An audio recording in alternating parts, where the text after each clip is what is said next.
귀한 찬양에 감사드립니다. 할렐루야. 하나님을 기쁘시게 하는 믿음의 삶을 사는 여러분 되시기를 주님의 이름으로 축복합니다. 어떤 목사님이 친구 목사님의 아들의 주례를 맡게 되었다고 합니다. 아들의 주례를 부탁하신 이 목사님은 어려운 목회 현장에서 너무 고생스럽게 목회를 하셨는데 고맙게도 아들이 공부를 잘해서 대학에 들어갔고 또 졸업 전에 대기업의 취업도 결정이 되었다고 합니다. 목사님에게는 그런 아들을 바라보는 것이 삶의 큰 기쁨이었고 위안이 되었습니다. 그런데 그 아들이 졸업을 앞둔 어느 날 아버지에게 청천벽력 같은 말을 하더랍니다. 아버지, 저 신학하고 선교사로 나가겠습니다. 그 말을 들은 사모님은 그 자리에서 주저앉았고 목사님 역시 억장이 무너지는 것 같이 괴로워서 아들에게 왜 하필 너냐고 그렇게 대번에 소리를 쳤답니다. 그러자 아들은 아버지 그렇게 화만 내지 마시고 기도해 보세요. 기도도 안 해보고 된다 안 된다 그러시면 안 되는 거잖아요.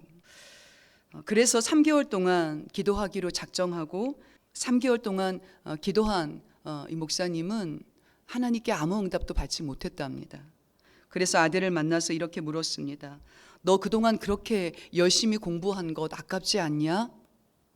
그랬더니 아들이 이렇게 말하더랍니다. 아버지, 진짜 영광을 보고 나니까 아까운 게 아무것도 없습니다. 그 아들의 말에 목사님은 하나님 앞에 완전히 고꾸라졌고 아들에게 내 뜻대로 내 길을 가라고 그렇게 말했다는 것입니다. 이렇게 우리가 다 하나님을 믿는 것 같아도 똑같이 하나님을 믿는 것이 아니라는 것입니다. 이 시간 예배하는 여러분의 삶에 진짜 귀한 것이 귀하게 보이는 믿음의 눈이 활짝 열리게 되시기를 주님의 이름으로 축원합니다. 지금 우리는 코로나19를 겪으면서 국가적으로나 또 교회적으로 그리고 가정적으로도 우리에게 가장 큰 신앙의 도전이 되는 것이 믿음입니다. 앞으로 코로나19 이후에 일어날 세계의 변화와 그 방향성에 대해서 다양한 분야의 전문가들이 많은 진단들을 내놓고 있습니다. 물론 교회도 마찬가지입니다. 하지만 우리가 내릴 수 있는 분명한 진단은 믿음으로 기도하는 것입니다. 이렇게 우리가 하나님을 믿고 기도할 때 언제나 그랬던 것처럼 몸된 교회는 하나님이 든든하게 세워가시는 줄로 믿습니다. 그런 의미에서 우리가 신앙생활하면서 가장 중요한 것을 꼽으라고 한다면 누가 뭐라고 해도 믿음입니다. 우리는 어려움을 당한 사람을 만나고 또 아픈 사람을 만날 때 믿음을 가지라고 말합니다. 또 삶의 여러 가지 문제들로 주저앉아 있는 공동체 식구들을 만날 때도 믿음을 잃지 말라고 그렇게 말합니다. 교회에서도 늘 성경을 통해 믿음을 가르칩니다. 이렇게 하는 이유는 예수님께서도 언제나 제자들에게 믿음을 가르치셨기 때문입니다. 이처럼 예수님의 관심은 항상 믿음이 있는가에 있었습니다. 그래서 예수님은 3년 동안 그를 따라다녔던 제자들이다 할지라도 그들에게 믿음이 없으면 믿음이 적은 자들아 왜 이렇게 믿지를 못하느냐 그렇게 책망하셨습니다. 반대로 이방 여인이라 할지라도 그가 믿음이 크면 딸아 내 믿음이 너를 구원하였다 그렇게 그 믿음을 칭찬하셨습니다. 이렇게 예수님은 유대인인가 아닌가로 사람을 구분한 것 아니고 예수님은 믿음이 있는 사람과 믿음이 없는 사람으로 구분하셨습니다. 그렇다면 왜 예수님께서는 공생의 3년 동안 제자들에게 그토록 믿음을 가르치셨고 또 그렇게 믿음을 강조하신 것일까요?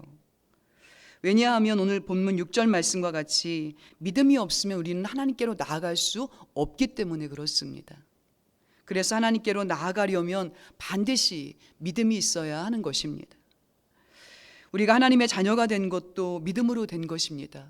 그리고 우리가 기도의 응답을 받고 또 치유를 경험하고 여러 가지 삶의 문제들의 해결함을 얻은 것도 믿음 때문입니다.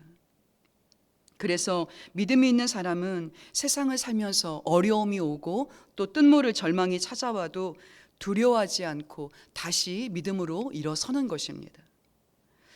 이처럼 우리가 믿음을 가지고 있을 때 믿음이 역사해서 내 삶 전체를 바꾸어 놓는 놀라운 경험들을 하게 되는 것입니다.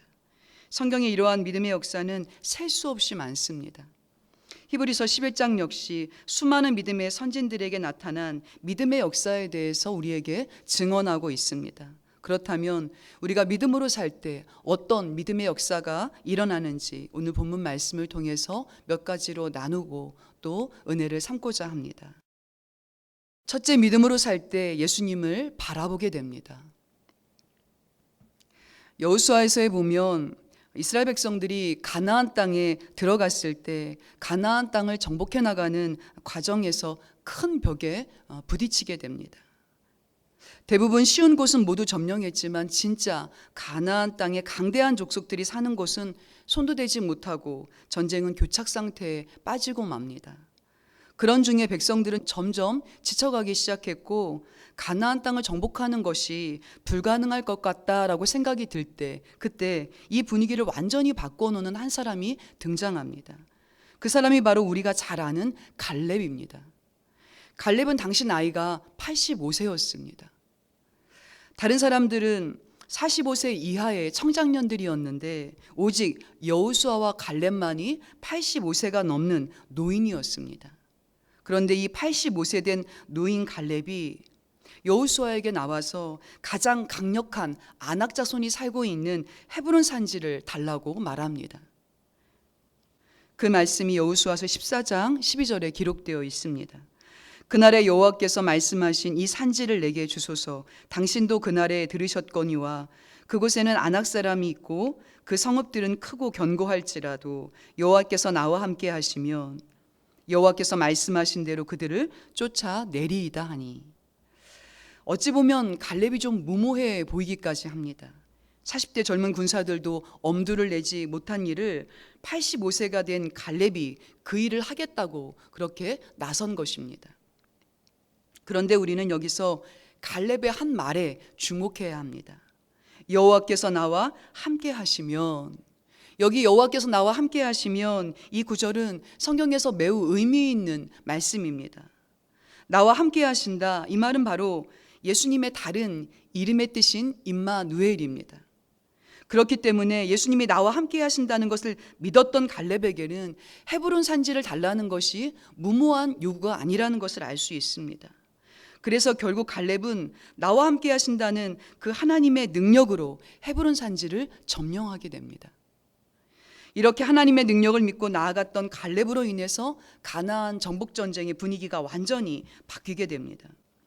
이와 같이 갈렙과 같이 믿음 있는 사람은 자신의 상황과는 상관없이 믿음으로 사라지는 것입니다.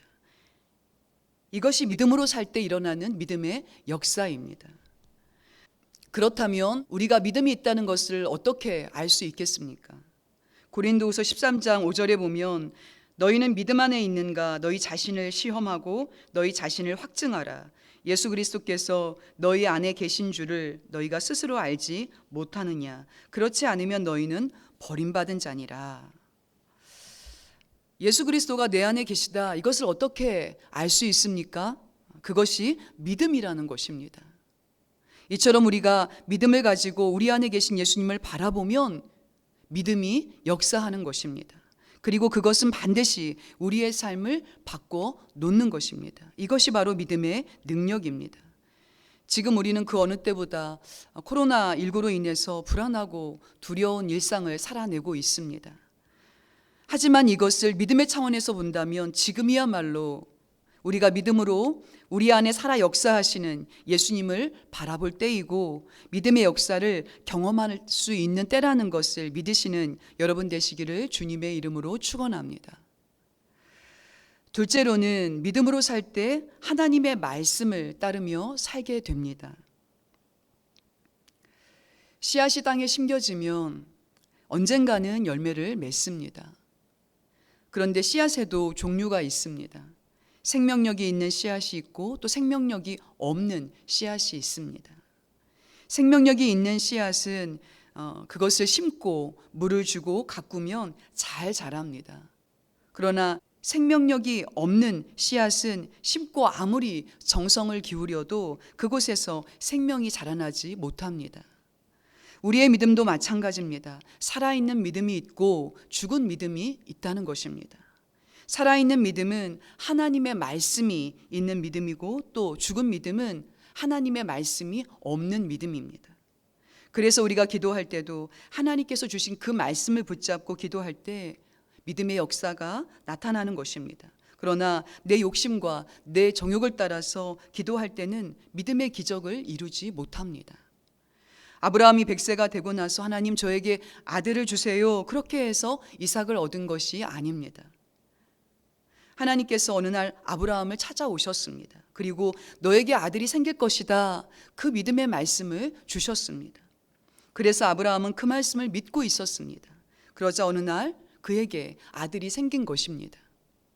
모세가 홍해를 가를 때도 마찬가지입니다. 하나님, 저 홍해를 갈라주세요. 그가 그렇게 기도하지 않았다는 것입니다. 그가 홍해 앞에서 하나님 우리가 어떻게 해야 할지 알 수 없습니다. 그렇게 말할 때 하나님께서 지팡이를 들고 손을 바다 위로 내밀라 그에게 말씀하셨습니다. 그래서 말씀대로 했더니 홍해가 갈라진 것입니다. 여리고성을 무너뜨릴 때도 그랬습니다. 하나님 저 여리고성을 무너뜨려 주세요. 그렇게 그들이 통성으로 기도한 것이 아니라는 것입니다. 하나님이 먼저 그들에게 말씀하셨습니다. 하루에 한 바퀴씩 돌고 7일째 되는 날에는 7바퀴를 돌아라. 그리고 한 목소리로 다 같이 외쳐라. 그 말씀대로 했을 때 여리고성이 무너지는 역사가 일어났습니다. 우리가 성경을 통해서 이런 믿음의 원리들을 볼 때 깨닫게 되는 것이 있습니다. 하나님의 말씀에 근거한 믿음이어야 기적이 일어난다라는 것입니다. 그래서 예수님도 문제를 가지고 찾아온 사람들에게 내가 이것을 믿느냐라고 물으셨습니다. 그때 네 예수님, 내가 예수님의 말씀이 이루어질 것을 믿습니다. 그렇게 자신의 믿음을 고백한 사람들은 모두 기적을 경험하게 되었습니다. 그런 의미에서 우리가 무엇보다도 먼저 어떤 상황에서든 말씀 듣기를 사모해야 할 줄로 믿습니다. 우리가 아무리 바쁘고 힘들어도 또 지금처럼 교회에 나올 수 없는 중에도 어디에서든 그 상황에 구애받지 않고 하나님의 말씀을 듣고 깊이 묵상하는 것이 무엇보다 중요합니다. 이렇게 우리가 하나님의 말씀을 듣고 또 하나님과 긴밀하게 교제하다 보면 어느 순간인가 내 마음에 와 닿는 말씀이 있습니다. 그때 그 말씀을 붙잡으시기 바랍니다. 그 말씀을 붙잡고 뜨겁게 기도할 때 나에게 믿음이 생기고 또 나에게 믿음의 역사가 일어나는 것을 우리가 경험하게 될 줄로 믿습니다. 우리가 신앙생활할 때 제일 위험한 사람은 어떤 사람인가? 그 사람은 성경을 보지 않고 기도에만 매진하는 사람입니다. 왜 그것이 위험하냐면 말씀이 없이 우리가 기도할 때 무엇이 옳은지 또 무엇이 그른지 그것을 분간하지 못하고 미혹되기 때문에 그렇습니다. 그래서 먼저 말씀을 듣고 그 말씀을 붙잡고 기도해야 하는 것입니다.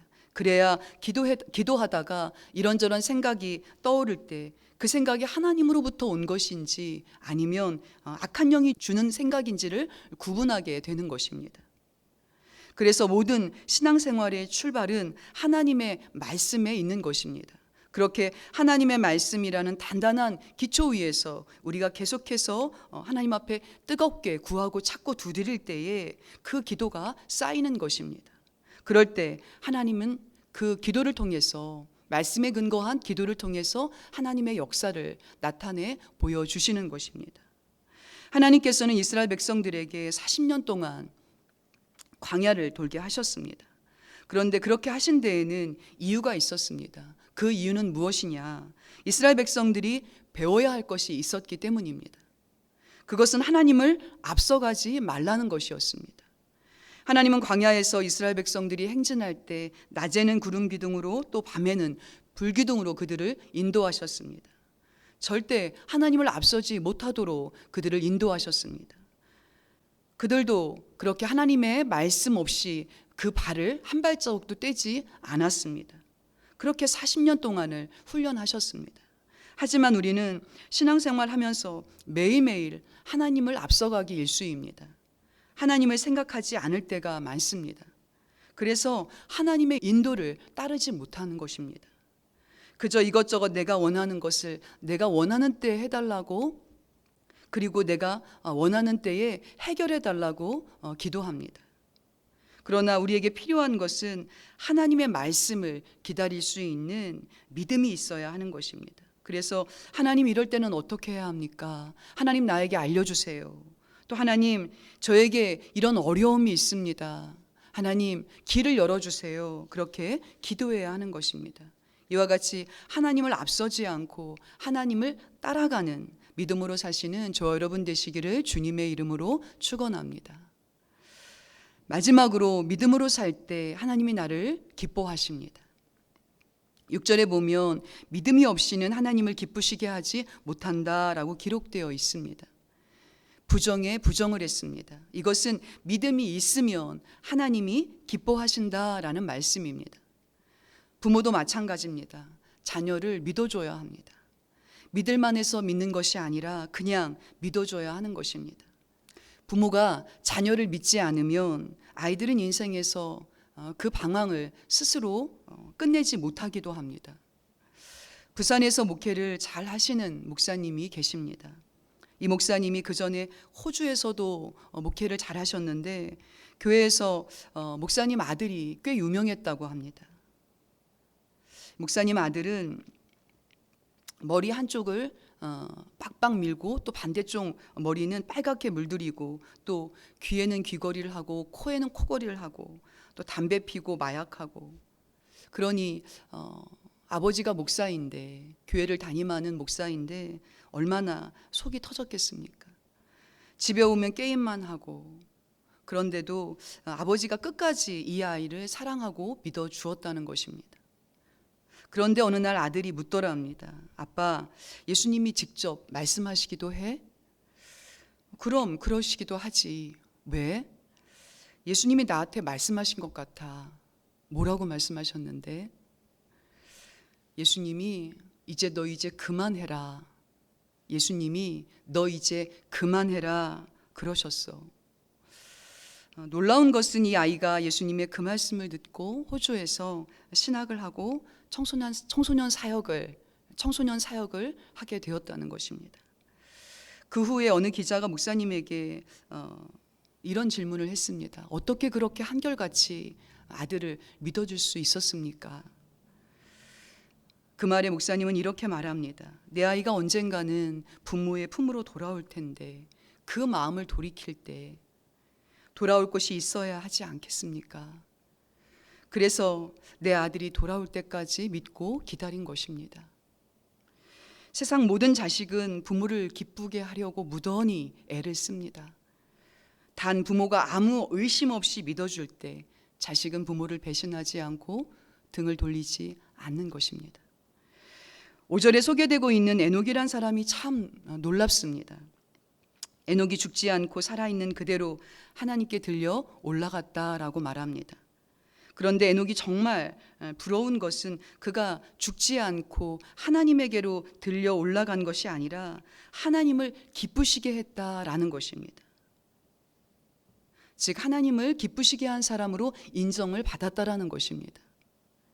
우리가 한 생애를 살고 하나님께서 나를 기뻐하신다라는 그 인정을 받았다고 한다면 그보다 더 큰 은혜가 어디 있겠습니까? 그보다 더 큰 복된 삶이 어디 있겠습니까? 그렇다면 본문에서 하나님을 기쁘시게 하는 일이 어떻게 이루어진다고 거듭 말씀하고 있습니까? 믿음이라고 말씀하고 있습니다. 그렇다면 우리가 어떤 믿음을 가지면 그렇게 하나님을 기쁘시게 할 수 있을까요? 본문은 우리에게 두 가지를 가르쳐 줍니다. 먼저는 하나님이 계시다는 것을 믿는 것입니다. 지금 예배하는 여러분들은 하나님을 믿고 계시죠? 우리가 세상에 나가면 하나님을 전혀 믿지 않는 사람들을 우리는 만날 수 있습니다. 그런 가운데 우리는 하나님이 계신다는 것을 분명히 믿는 사람들입니다. 그런데 놀라운 것은 하나님은 우리가 하나님이 계신다는 것을 믿는 것만으로도 우리를 엄청나게 기뻐하신다는 것입니다. 그것을 스바냐 3장 17절에 말씀하고 있습니다. 너의 하나님 여호와가 너의 가운데 계시니 그는 구원을 베푸실 전능자시라. 그가 너로 말미암아 기쁨을 이기지 못하시며 너를 잠잠히 사랑하시며 너로 말미암아 즐거이 부르며 기뻐하시리라 하리라. 왜 세상에 많은 사람들이 하나님을 믿지 않는 것일까요? 그것은 안 믿어지기 때문에 그렇습니다. 믿음은 보이지 않는 것입니다. 그래서 본문 1절과 3절에 기록된 것처럼 믿음은 보지 못하는 것을 마치 우리가 보는 것처럼 내가 붙잡을 수 있는 능력, 그것을 믿음이라고 말씀하고 있습니다. 그래서 저와 여러분이 하나님을 믿고 예배하는 것, 그것이 바로 기적 그 자체입니다. 우리가 코로나로 인해서 성전에 나오지 못하고 있는 가운데 시간 가정을 성전 삼아서 예배하고 또 하나님의 음성에 귀를 기울이고 주님을 마음껏 찬양하고 또 교회를 생각하면서 간절히 기도하는 이 모든 것이 믿음 때문에 가능한 일입니다. 우리 안에 있는 이 믿음이 일으키는 이 역사를 우리가 매일매일 경험하게 되시기를 주님의 이름으로 축원합니다. 두 번째로 하나님이 기뻐하시는 믿음은 하나님을 찾는 자에게 상 주신다는 이 사실을 믿는다는 것입니다. 여기서 하나님을 찾는 이라고 하는 이 원어의 뜻을 살펴보면 찾고 찾는다, 반드시 찾는다, 찾을 때까지 찾는다라는 말씀입니다. 그러니 하나님이 계시다면 나는 반드시 그분을 만나야 돼. 하나님이 계신다면 나는 하나님을 반드시 만날 거야 라는 이런 마음을 가진 사람을 하나님이 기뻐하신다는 것입니다. 그렇다면 하나님을 찾는 자가 받는 상은 어떤 상이겠습니까? 그것은 하나님을 만나는 것이겠습니다. 그러니 이렇게 하나님을 찾고 또 찾는 믿음을 가진 사람을 하나님은 기뻐하지 않을 수 없는 것입니다. 이것이 하나님을 기쁘시게 하는 자에게 주시는 하나님의 약속이 된다는 것입니다. 그것에 대해서 구체적으로 4절에 아벨과 가인이 하나님께 드린 제사에 대해서 소개하고 있습니다. 여기 보면 하나님이 아벨의 제사를 받고 가인의 제사를 받지 않으셨습니다. 아벨은 제사를 잘 드려서 의인이라는 인정을 받고 또 가인은 하나님으로부터 책망을 받았다라고 말씀합니다. 그렇다면 가인과 아벨의 제사에 무슨 차이가 있었던 것일까요? 정성이 부족했던 것일까요? 그렇지 않습니다. 다 정성스럽게 하나님께 그 제물을 바쳤습니다. 그런데 왜 하나님이 아벨의 제사는 받으시고 가인의 제사는 받지 않으신 것일까요? 아벨은 하나님이 지시하신 대로 제사를 드렸고 가인은 자기가 생각하기에 좋은 대로 제사를 드렸다는 것입니다. 이처럼 아무리 좋은 의도가 우리에게 있을지라도 나에게로부터 나온 것은 진짜 믿음이 아닌 것입니다. 예수님이 내게 주신 믿음만이 하나님을 기쁘시게 하는 믿음이라는 것을 기억하시기 바랍니다. 말씀을 정리하겠습니다. 우리가 믿음으로 살 때 일어나는 하나님의 역사는 무엇인가? 우리가 믿음으로 살 때 우리의 삶에 일어나는 여러 가지 일들 속에서 나로 살지 않고 우리가 믿음으로 살 때 우리의 삶에서 역사하시는 예수 그리스도를 보게 된다는 것입니다. 또 우리가 믿음으로 살 때 어떤 상황에서든 말씀이신 하나님과 깊은 교제를 통해서 세상의 소리에 흔들리는 것 아니고 말씀 대신 하나님을 따라 살게 된다는 것입니다. 이렇게 우리가 길을 잃은 것 같은 어두운 세상에서 하나님과 깊은 교제를 통해서 하나님이 기뻐하시는 믿음의 삶을 통해 하나님의 영광을 보게 되시는 여러분 되시기를 주님의 이름으로 축원합니다.